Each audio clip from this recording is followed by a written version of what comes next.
The little Tuscan train station, brown shutters against yellow paint, seemed so fanciful you might unwrap it and find it was chocolate.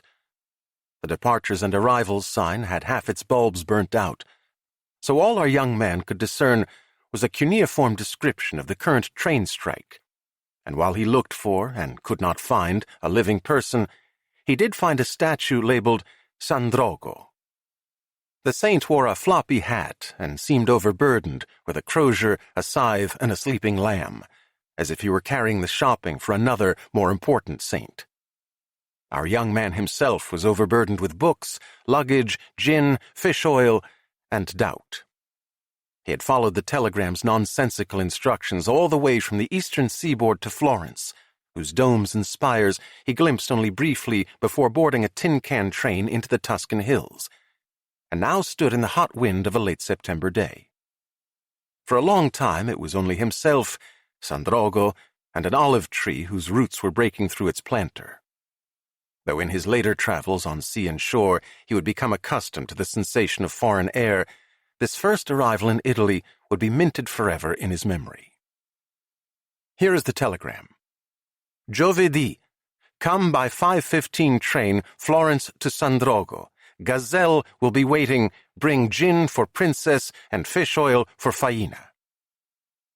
He had made his way to the Florence train station. He had taken the 5:15. He had brought gin for whatever princess might desire it, and fish oil for anyone named Faina. He looked around for this gazelle supposedly waiting for him, though as the range of the gazelle does not extend to Europe, he was dubious. A car arrived, a beat-up old creature trailing a veil of dust like a warthog bride. It stopped in the middle of the parking lot, and for a long time did nothing. St. Drogo, with all his shopping, seemed more active. The electric sign flashed something in Sumerian. Then the car door opened, and out popped a person so lean and small our young man thought it might be an adolescent. But it was an elderly man. "Joe!" the man shouted, waving. His head was lightly feathered in gray, accompanied by a raptor's beak and fervid stare. His movements were equally bird-like, jerky, startling. Our young man's name was not Joe. Halting bits of foreign language were tossed toward him.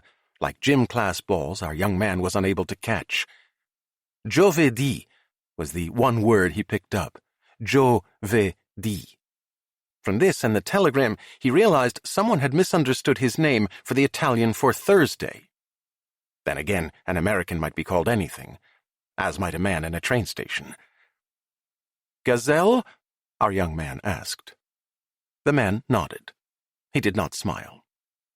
Gazelle's name seemed to suit him, as he bounded up to take the bag, threw it into the car as if furious with it, then gestured for our young man to jump in, talking the whole time in guttural dot-dash language that did not at all remind one of the fluid, musical Italian heard in foreign films. The only understandable word was a peculiar one. "Mitsu!" he would shout. "Bici!" Then he would point at the car and smile proudly. Our young man came to understand it was a Mitsubishi. He clutched his duffel to his chest.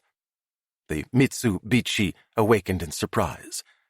It started, stalled, then started again. A shout from the driver.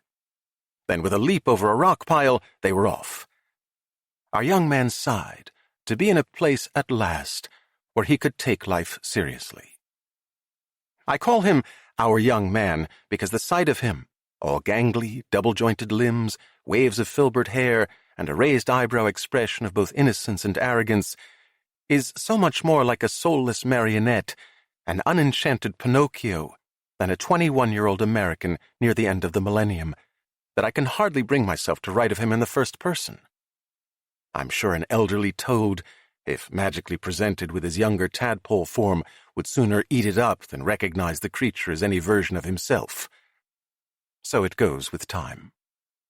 Because, of course, the truth is, our young man was me. "There's a place in Italy in need of someone. Why don't you look into that?" These were the words of my college advisor upon our final meeting, and the only actual advice he ever gave. The rest of our meetings, infrequent as they were, consisted of heavy sighs at my choice in major, archives and record management, and at my amorous choice in gender, my own.